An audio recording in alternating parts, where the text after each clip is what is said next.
essa pesquisa, ela foi concebida já no ano passado, por ocasião daquele nono encontro de magistrados em Fortaleza, organizado pelo Sejum, e naquela ocasião, após uma palestra realizada pelo ministro Fernandes a respeito de deserção e pelo general Cardoso sobre o serviço militar, o general Cardoso que era e é ainda o diretor de serviço militar do Exército, então, o ministro Coelho, coordenador-geral do Sejum, levantou a ideia de que seria conveniente fazer uma pesquisa a respeito de todos aqueles aspectos que envolvem o crime de deserção.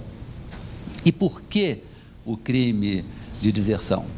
Porque ele, sem dúvida nenhuma, é um crime propriamente militar, da maior gravidade, até porque ele atenta contra a hierarquia, contra a disciplina, contra o serviço militar e, inclusive, ele atenta também contra a própria Constituição Federal, que está lá no seu artigo 143, que o serviço militar será obrigatório na forma da lei. É a lei que é a nossa lei do serviço militar ainda em vigor. E isso nós temos ainda que considerar que cerca de 95% das deserções são praticadas por militares que estão cumprindo o serviço militar inicial, que se confunde até com o serviço militar obrigatório. Muito bem, então, essa ideia inicial evoluiu e se decidiu, então, fazer uma pesquisa mais abrangente, ao invés de só a respeito da deserção, abrangendo essa pesquisa, então, as condutas criminosas de maior incidência no âmbito da nossa Justiça Militar da União, da nossa JMU, que é o PSCRIM. Então, pesquisa sobre condutas criminosas de maior incidência na JMU. Vamos prosseguir. Muito bem, para fazer essa pesquisa, a nossa equipe de pesquisa levantou inicialmente os principais crimes julgados no ano de 2012. E antes de eu explorar esse gráfico, eu quero lembrar que o CPM, o nosso Código de Processo Militar, ele elenca 218 tipos penais. Desses 218 tipos penais, 208 aqui nesse ano de 2012 completaram aqui, somaram 22% dos julgados nesse ano. E sobraram, então, 10 tipos penais. Para apenas 10 tipos penais, somaram 78%. Vejam só a diferença, 208 tipos penais com 28% de julgados nesse ano de 2012 e apenas 10 tipos penais, 78%. E dentro desses 10 tipos considerados, apenas 4% somaram 58%. Esses 4% aqui, então, é deserção, com cerca de 33%, 290 drogas com cerca de 11%, pouco mais de 11%, furto, 240 com pouco mais de 7%, estelionato com 6%. Aí os demais foram, então, peculato, lesão leve, abandono de posto, desacato, violência contra o inferior e lesão culposa. Então, com esse levantamento, chegou-se, então, à conclusão que os tipos penais que nós deveríamos fechar o nosso foco para analisar apenas esses 4 tipos penais de maior incidência na JMU. E para que nós verificarmos se realmente a tendência desse percentual se mantinha mais ou menos constante, nós aprofundamos em 5 anos. Vamos ver como é que se comportaram esses 4 tipos penais nos 5 anos anteriores a 2012. Então, temos aqui 187, 2008 a 2012. Começou com 29, aumentou um pouquinho, aumentou um pouquinho mais, praticamente estabilizou aqui nesses 2 últimos anos. Drogas, 6, caiu um pouco, aumentou bastante, caiu um pouquinho e aumentou bastante aqui de 2011 para 2012, do percentual de julgados nesses anos. Aqui o 251, estelionato, 9, 11, e aqui tem uma particularidade, a partir de 2009 verifica-se uma diminuição da incidência desse crime. 240, furto simples, 6, aumentou, começou com 6, diminuiu um pouquinho, aumentou, diminuiu um pouquinho, aumentou novamente, e aqui o percentual total desses 5 anos. Então, a conclusão que nós chegamos é que realmente o percentual se manteve constante, justificando a que nós focássemos a nossa pesquisa apenas nesses 4 tipos. Ok.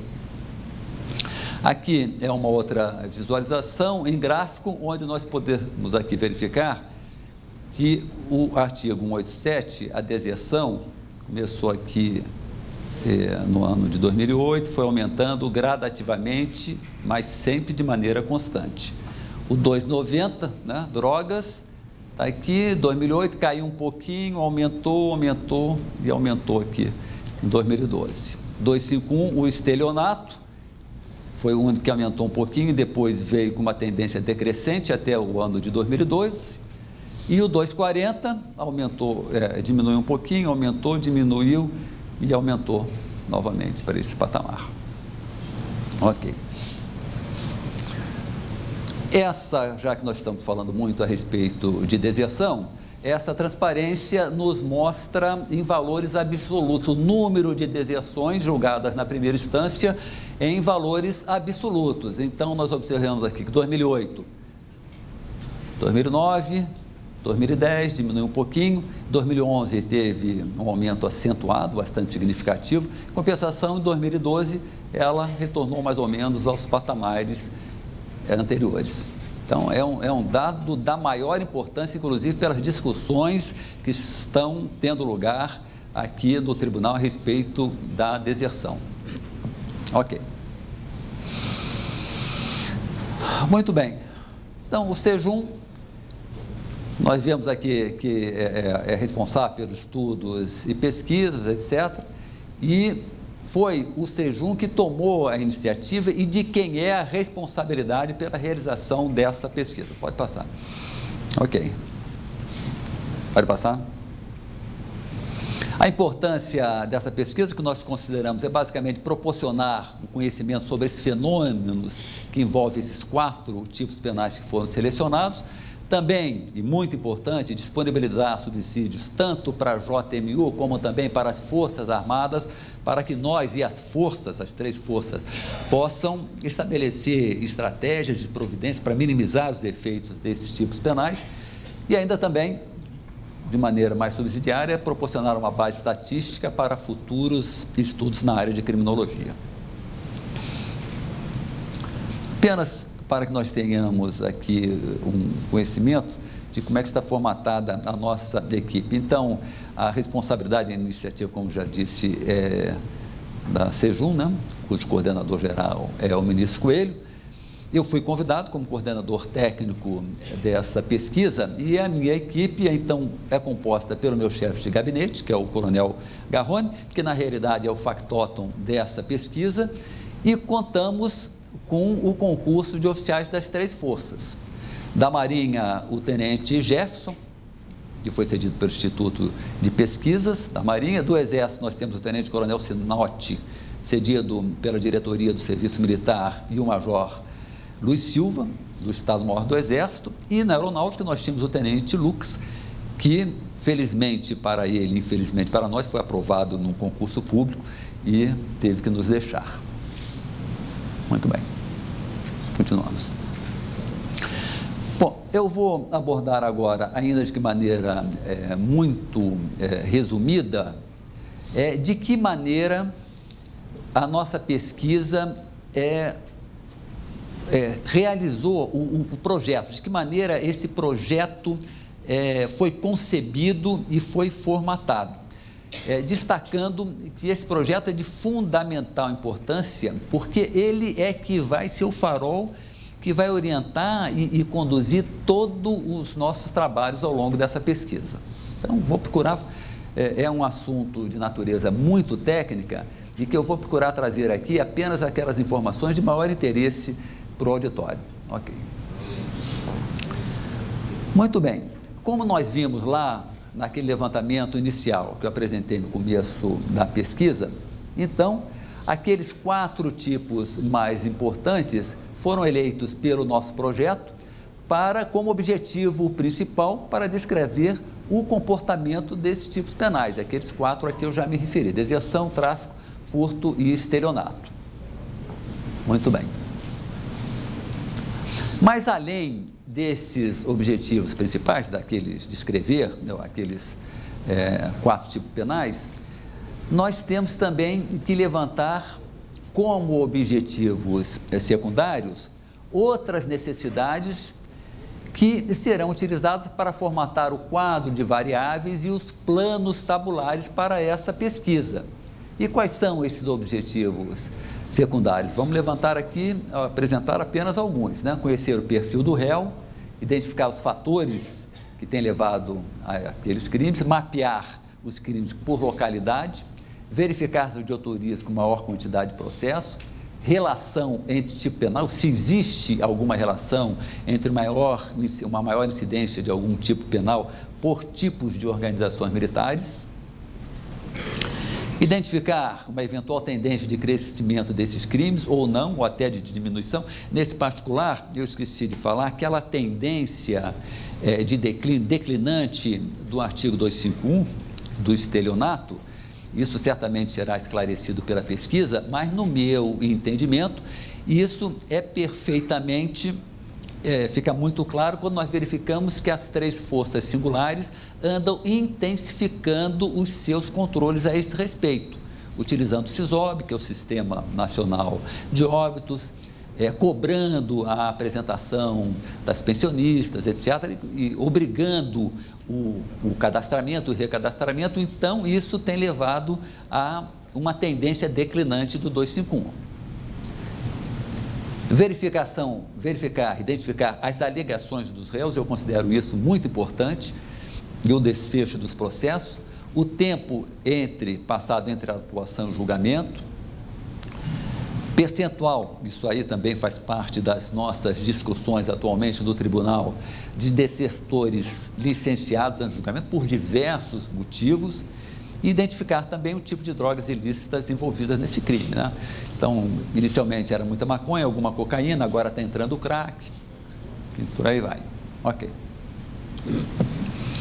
Bom, eu vou então agora abordar o cronograma do projeto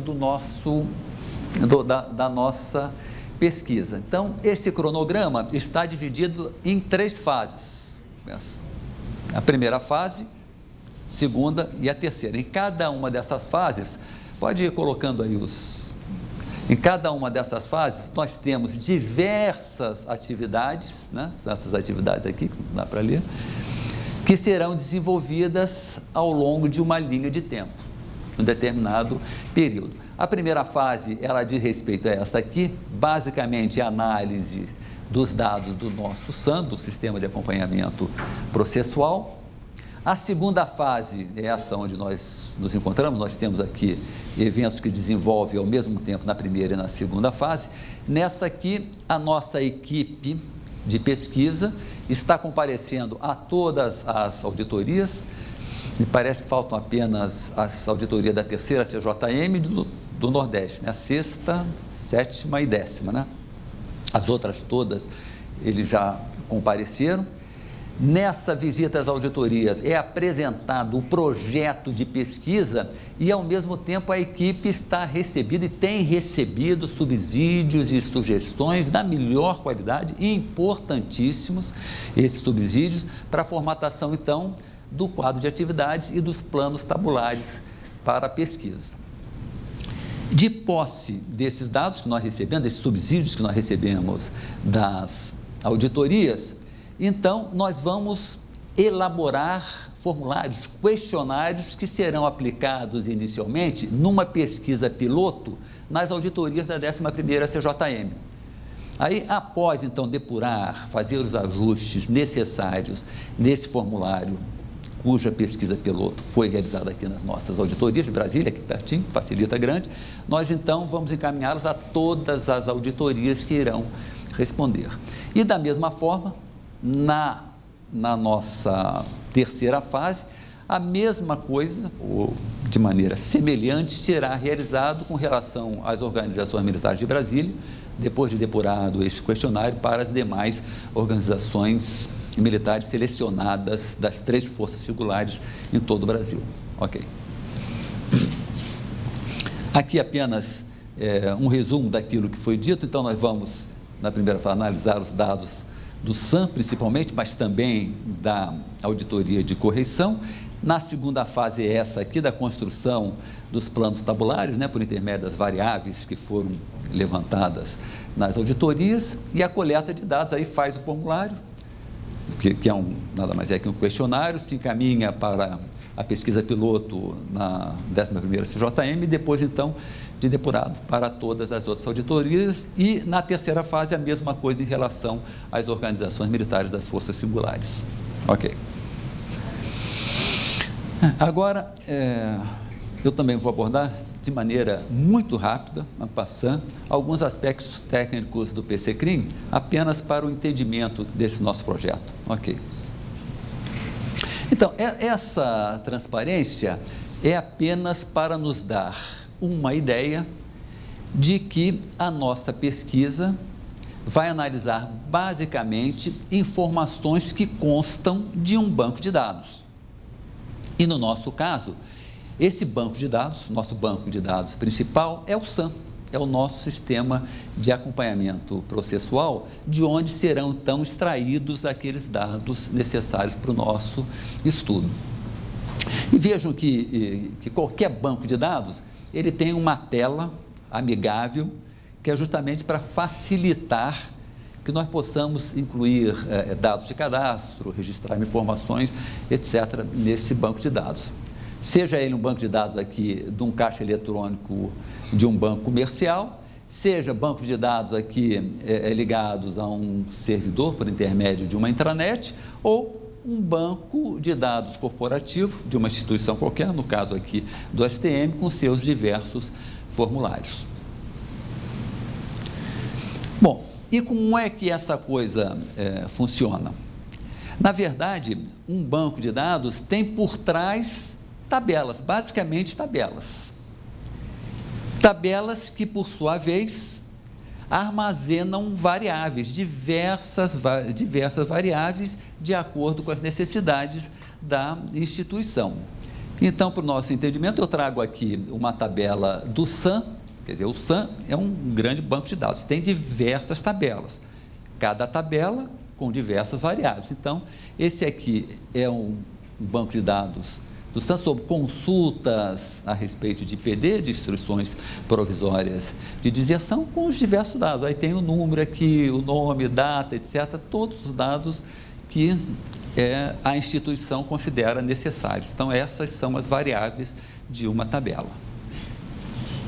Ok. Agora, para uma consulta pré-definida, o que nós vamos realizar realmente é o cruzamento de dados de várias tabelas. Isso é o que a nossa equipe de pesquisa irá certamente fazer com muita frequência, né? E isso é apenas para fixar bem o entendimento que banco de dados depende fundamentalmente de tabelas que, por sua vez, dependem das variáveis que integram essas tabelas. Bom, então, como nós vimos, nós já temos esse entendimento que eu acabei de dizer, banco de dados, tabela, variáveis. Então, nós temos que a equipe de pesquisa tem que fazer é construir um quadro de variáveis para cada um daqueles 4 tipos penais. Vamos ver aqui o que nós já temos no tocante à deserção. Então, uma variável, captura, o desertor foi capturado ou se apresentou. Enquadramento, deserção comum, 187, casos assimilados, 188, deserção especial, 190, deserção por evasão, e aí, por aí vai, tudo aquilo que possa interessar ao caso de deserção. Modalidade de julgamento, extinto sem resolução do mérito, isento, incapaz, por quê? Absolvido, condenado, o objetivo da variável é saber o motivo pelo qual o processo deixou de ser julgado, se for o caso. Condição de arrimo, sim ou não, estado de necessidade desculpante, sim ou não, dependente é menor, tem implicações importantes, sim ou não? Alegações do réu, quais foram as alegações por ele apresentado para justificar a prática do crime? Ok. No crime de furto, enquadramento é furto simples, qualificado, furto de uso, valor em reais, tipo do bem furtado, é material da Fazenda Nacional, é particular, material de emprego militar, é de pequeno valor? Sim ou não? O juiz considerou a coisa furtada de pequeno valor? Restituição, sim ou não? A coisa furtada foi restituída, o dano causado foi reparado? Da mesma forma, alegações do réu, ok. Estelionato, principalmente o previdenciário. Tipo de estelionato, foi previdenciário? Outros perguntaram da seguinte forma: o estelionato é previdenciário? Que é o foco da nossa pesquisa. Grau de parentesco entre o réu e o falecido, era militar, inativo ou pensionista, valor total, tempo que o réu permaneceu recebendo o benefício, foi comunicado o óbito. Após o óbito, quando é que foi comunicado o óbito? Logo após o primeiro pagamento, na apresentação anual? E aí vai. Termo de reconhecimento da dívida, tem TRD? Tem TRD assinado? Tem assinatura? Da mesma forma, alegações do réu. Ok. Drogas, enquadramento, 290, 291, local onde a droga foi apreendida, sujeito ou não à administração militar, número de envolvidos, finalidade, o réu estava traficando, fazendo uso, conduzindo, mantinha apenas a posse. Laudo pericial, tem ou não? Substância, tipo, não? Quantidade, alegações do réu. E, além disso, além dessas variáveis que já foram identificadas, outras ainda poderão surgir que apenas irão enriquecer a nossa pesquisa. Aqui, no caso, por exemplo, já pode se levantar termo de apreensão. Tem termo de apreensão? Não tem? Aliás, é uma discussão constante aí nos nossos debates em plenário. Ok. Bom, e quais são as dificuldades em que a nossa equipe tem encontrado para a realização dessa pesquisa, a elaboração desses planos tabulares, dessas variáveis? Uma delas é o SAM, o nosso sistema de acompanhamento de pessoal, né, o sistema de acompanhamento processual. Porque o SAM foi implementado aqui no STM no ano de 1990, e na época com uma linguagem de programação chamada MUMPS, não a conheço. Muito bem, 10 anos depois, no ano 2000, ela foi substituída por uma plataforma Oracle, que é uma plataforma de bancos de dados que tem sido utilizado aí pela maioria das instituições ultimamente. Então, essa é uma primeira mudança. Mais recentemente, a partir de 2008, o tribunal passou a cumprir uma orientação do CNJ que estabelecia a necessidade de unificar a numeração dos processos no âmbito de todo o judiciário. Uma outra mudança. Mas, além disso, e antes do SAM, como é que o controle era feito? Então, antes, o SAM de 1990, de 1980 até 1990, o acompanhamento processual era feito por intermédio do Prodazem, aquele, né, programação de dados do Senado, né? Do Senado. Bom, de 1980 a 1990. Na década de 70, o controle dos processos era feito por intermédio daquelas fichas Cardex, e antes dos anos 70, o controle, então, era feito pelo registro dos processos em livros cartoriais. Então, vejam a dificuldade. Se fosse para fazer uma pesquisa apenas de 2008 para cá, seria muito fácil. Mas, obviamente, que nós temos necessidade de aprofundar essa nossa pesquisa em anos bastante anteriores, e daí uma primeira dificuldade a esse respeito. Uma outra dificuldade é a falta de padronização dos cadastros, dos dados que estão cadastrados no SAM, inclusive com a falta do preenchimento de campos importantes no próprio SAM. Isso provoca uma falta, diminui a confiabilidade dos dados do SAM, que a gente tem que controlar, conferir, e, além disso, implica também numa maior demanda de tempo para preparar essas tabelas do SAM. E, finalmente, uma outra dificuldade são que os nossos processos não estão digitalizados. Esse é um problema que o tribunal vai ter que enfrentar. Eu até lembro que, não sei se foi ano passado, ano retrasado, que a Ditim nos fez uma apresentação lá em plenário, o Alain, ano passado ou retrasado? Não, esse ano não. Ano passado. Então, a Ditim nos fez uma apresentação em plenário com a digitalização de informando a digitalização de cerca de 600 processos, se não me engano, se não me falha a memória, inclusive com a maneira de indexação desses processos. Depois, eu acho que parou, não sei porquê, o que houve. E isso é fundamental. Nós temos aí, na Justiça Federal, Justiça Estadual, Justiça do Trabalho, Justiça Eleitoral, diversos órgãos já estão com seus processos todos digitalizados, e isso é fundamental. O presidente vai me permitir, eu estou com o estudo já pronto para apresentar, submeter ao presidente, ao ministro Cerqueira, na semana que vem, com uma proposta para que nós possamos digitalizar os nossos processos até o final de 2016. E isso vai nos facilitar, entre outras coisas, entre outras vantagens indiscutíveis em termos de agilidade de consulta, inclusive, por exemplo, a nossa correição ser realizada nas auditorias por meio virtualmente, tranquilamente, porque diversos órgãos já estão fazendo isso. Ok, então isso é um outro processo. Muito bem, então, apenas para consolidar o nosso entendimento a respeito, a primeira fase seria de pesquisa documental no SAM e também na auditoria de correção aqui, processo que eu já demonstrei que é insuficiente, nós não podemos nos valer apenas desse meio, então nós teremos que fazer pesquisa documental e levantamentos por amostragem nas auditorias e também nas forças singulares, nas 3 forças. Ok. De que maneira nós faremos essa pesquisa por amostragem? Então, nós vamos selecionar um número considerável de processos sobre essas 4 condutas de interesse. Essa listagem será repassada a cada uma das auditorias, que irão colaborar com a pesquisa, respondendo o questionário eletrônico, pela intranet. Aquele questionário a que eu me referi, que a nossa equipe está elaborando a partir das sugestões, dos subsídios colhidos nas visitas técnicas às auditorias, que posteriormente terá aquela pesquisa piloto na 11ª CJM e após todos receberão.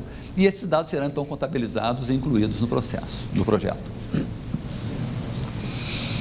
Mas, além disso, então, além do SAM, além desses dados, dessas amostragens, nós também vamos utilizar de outros dados, outras fontes de dados disponíveis, como, por exemplo, esse relatório anual aqui das auditorias, que é mandado, me parece, para a diretoria-geral, que, por sua vez, está mandando para a GEST. Então, vamos ver apenas como exemplo o que nós levantamos a respeito de dados que podem ser extraídos desse relatório, no caso aqui de PD do ano de 2012. Então, vejam aqui, vindos do ano anterior, ano 2012. Então, vindos do ano anterior, IPD que passaram de 2011 para 2012, 2.534 IPD. IPD novas que entraram no ano 893, isso dá um total de 3.427. IPD encerradas no ano de 2012, 1.006. Passam para o ano seguinte, 2.421. Aguardando captura, essas então são as IPD chamadas guardadas, aguardando captura ou apresentação, 2.229, e aqui 192 outras em processamento diverso. Então, outro dado de interesse também a ser considerado. Muito bem. Muito bem, vamos ver a colaboração, então, das auditorias. De que forma essa colaboração vai ser feita? Eu já me referi a isso, apenas estou consolidando, já estamos chegando ao final da nossa palestra, consolidando esse entendimento. Então, as auditorias apresentam os subsídios, né, que vão contribuir para a construção daquele plano tabular, com todas essas variáveis levantadas, e também estão levantando aqueles óbvios, aquelas dificuldades, com possíveis soluções. Eu quero chamar a atenção e agradecer também as auditorias, onde a nossa equipe técnica já compareceu, pelo auxílio de fundamental importância. Sem a colaboração, a contribuição das auditorias, seria muito difícil não, seria impossível que uma equipe técnica composta de oficiais que não são operadores do direito, são técnicos em estatística, pudesse construir essas variáveis e esses planos tabulares. Então, eu agradeço e inclusive concito a que as auditorias, as 3 auditorias da terceira CJM, da 6ª, da 7ª e da 10ª, certamente darão a mesma contribuição que os outros têm dado, que as outras auditorias têm dado. Ok. Após a conclusão do plano tabular, já me referi, realizar a consulta nos processos por amostragem e preencher esse questionário eletrônico via intranet. Tanto as auditorias como as forças também farão isso. Ok. Muito bem, meus senhores. Eu procurei ser breve na minha exposição, até porque o assunto é árido, o assunto é muito técnico, e procurei trazer, então, para esse universo aqui de militares, de operadores do direito, apenas aquelas informações que eu considerei realmente de maior interesse para que todos pudessem visualizar a importância desse trabalho, a contribuição que podem dar e, certamente, os benefícios que uma pesquisa dessa natureza trarão para a JMU. Eu quero também aqui fazer uma convocação, um incentivo, porque a partir, provavelmente, da semana que vem, nós já teremos na página do STM, lá na parte do Sejum, um link para essa pesquisa, onde poderão ser colocadas sugestões, propostas, subsídios de qualquer natureza, em benefício dessa pesquisa, e será, isso na intranet, e será por intermédio também desse link que os questionários serão encaminhados às auditorias e respondidos para a nossa pesquisa. Era isso, então. Estarei, a partir de agora, à disposição para as perguntas. Obrigado. Ministro Fernando, só para esclarecer, essa pesquisa, agora, não me recordo, foi feita com base em inquéritos distribuídos ou processos instaurados? Algumas informações transmitidas aqui naquelas transparências foram IPD, né? Levantamento de IPD. Outras em processos julgados na primeira instância. Tá, porque pode dar uma diferença com relação aos inquéritos, porque muitos são arquivados, não, ali foram, declinação da competência. Não, foram julgados. Foram julgados, tá. Julgados. E vai ser feita também por região, para identificar o problema das drogas, né? Sim, também, justamente. Somente não só de drogas, de todos os 4 tipos, serão justamente para verificar se existe uma vinculação entre determinado tipo penal e uma determinada área geográfica, uma determinada tipo de organização militar também. Ok. Obrigado. Eu não sei se já, mas eu acredito que não, e infelizmente a Eli não está presente aqui. Seria interessante que, dentro desse processo de consolidação de dados, né, o relatório anual que a gente sempre fez, ele voltasse a ser consolidado na correição, né, que realmente de uns 2 anos para cá, ele tem ido para a direção geral e realmente a gente fica até meio sem entender por que vai para a direção geral, né? E descentraliza isso aí. Então, realmente, aí a correição é que fica vendida, porque nessa consolidação de dados, né? Quando ela que é questionada, né? Ela não recebe os relatórios anuais, ela fica só com os mapas, né, das correções que são de 2 em 2 anos. Então, seria uma coisa interessante voltar à origem, né? Que o seu dono desses dados, né, consolidados, até para facilitar uma consulta da presidência ou da própria comissão, seria que esse relatório voltasse a ser demandado para a correção, né? Doutora Flávia, eu realmente também não entendi por que esse relatório foi para a diretoria geral e de lá foi para a GEST. assessoria de gestão estratégica, até pode ter alguma relação. Mas isso será um assunto a ser tratado, certamente a nossa equipe de pesquisa irá tratar para verificar a conveniência de retornar ou de ir para a auditoria de correção, para nos facilitar, inclusive, o acesso e as demais providências consequentes. Inicialmente, eu queria cumprimentar Vossa Excelência, General Fernando, pela sua exposição didática, como também pela preocupação que o senhor revelou em obter dados e informações acerca do funcionamento da Justiça Militar. Mas a minha pergunta, o tema que eu trago é um tema um pouco polêmico, que, a meu sentir, ainda não foi plenamente ou de forma convincente decidido na área da Justiça Militar. Eu me recordo que quando o ministro Jorge Alberto Romero era ministro desse tribunal, eu levantei essa questão de forma até fundamentada, de forma explícita, e pedi que ele tratasse com profundidade esse tema. E terminou ele não tratando com profundidade esse tema. Mas é um tema que me inquieta até hoje. É aquele relacionado, e aliás, a minha indagação decorre daquele dado que o senhor expôs, que o senhor se referiu a processos de execução guardados. Um índice enorme, elevadíssimo. Muito bem. E foi justamente esse dado que me motivou a eu tomar a iniciativa de trazer esse problema aqui. É um problema de direito penal e processual penal, problema jurídico. Um é relacionado com a prática da deserção em si, o crime, que nós, na doutrina penal brasileira, nós chamamos de mão própria, ou uma condição pessoal própria, que no caso é o militar. Só o militar pode praticar o crime de deserção. Essa, na doutrina, é uma exigência generalizada com relação ao funcionário público e tantos outros crimes que se exige uma condição especial do agente. É que nós chamamos de crimes próprios. Esse reflexo se dá no plano do direito material.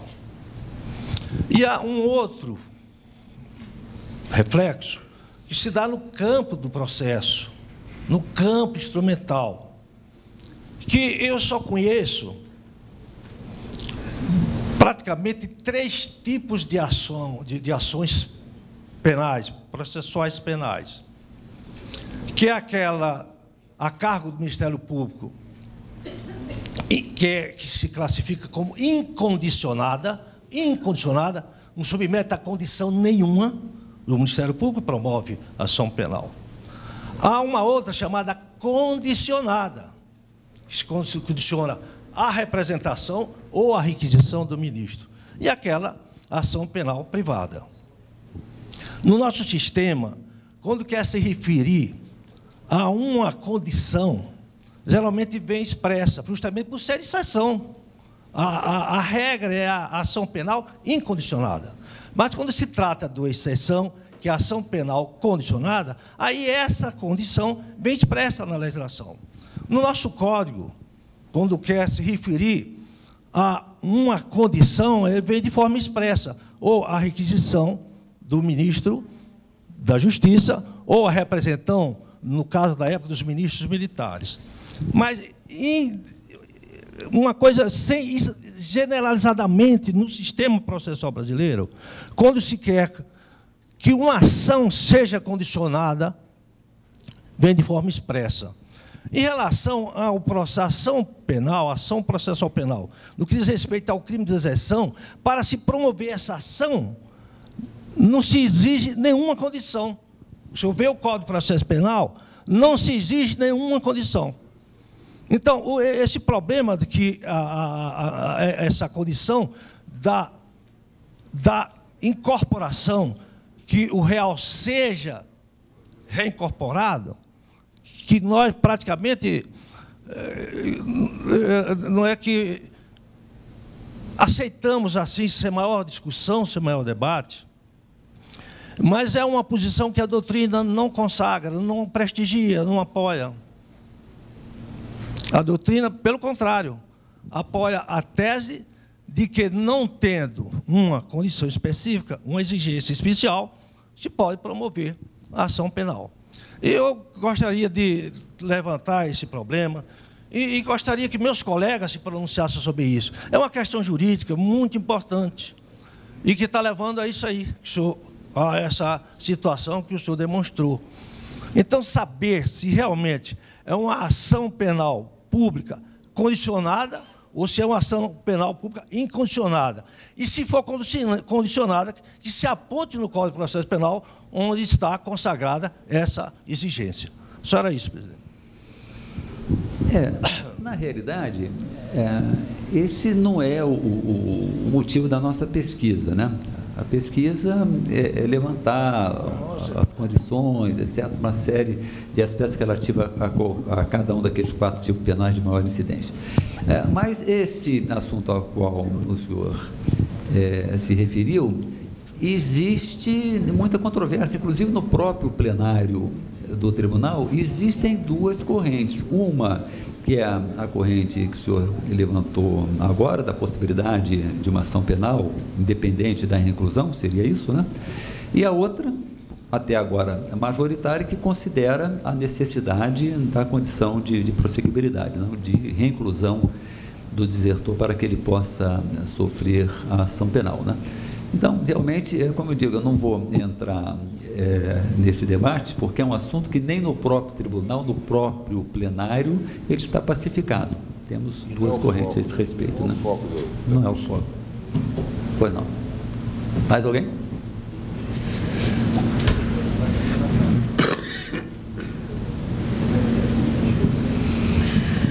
Boa tarde, ministro. Dinomar Miranda, da assessoria de imprensa aqui do tribunal. Ministro, a intenção de expandir essa pesquisa para outros tipos penais, porque nós geralmente recebemos demandas da imprensa, tipo o G1, o Globo, a Folha de São Paulo, notadamente, por exemplo, processos contra civis, quantos são por ano, nos últimos 10 anos? Ou então aquele crime de pederastia, recentemente recebemos também uma gestão da imprensa em relação a esse tipo de crimes. Nós temos muita dificuldade em ir atrás dos dados do tribunal e também da primeira instância. Aí eu pergunto para o senhor, há intenção de expandir essa pesquisa para outros crimes penais? Não, nós estamos abertos às sugestões. Então, como eu disse, nós vamos ter já a partir da semana que vem um link ali na página do Sejum para que essas sugestões e propostas e tudo isso possam chegar a nós. Atualmente, o foco, nós tivemos que fechar o leque, como eu disse, são 218 tipos penais, né, elencados no CPM. Nós tivemos que fechar o foco nas 4 que nós consideramos mais importantes, que são aqueles tipos penais de maior incidência. Mas é uma sugestão que você pode encaminhar e que será analisada para nós verificarmos a viabilidade de incluirmos esses tipos penais nessa pesquisa. Agora tem que ser bem específico, né? Quais são os tipos penais, e pouco não pode abrir, senão perde a finalidade da pesquisa. Por favor. Então, boa tarde, ministro Fernando, parabéns pela exposição. Gostaria de cumprimentar também o tribunal pela iniciativa, que é algo que nós sentimos falta na primeira instância há muitos anos. E eu queria só confirmar com o senhor se a impressão que eu tive está correta, de que, como fruto desse trabalho mais adiante, serão repassados os dados para as forças, de forma a que haja um trabalho de prevenção em relação a aqueles crimes cuja incidência tem se detectado que possa estar aumentando. E, obviamente, replicar boas práticas que geram a redução de determinada incidência.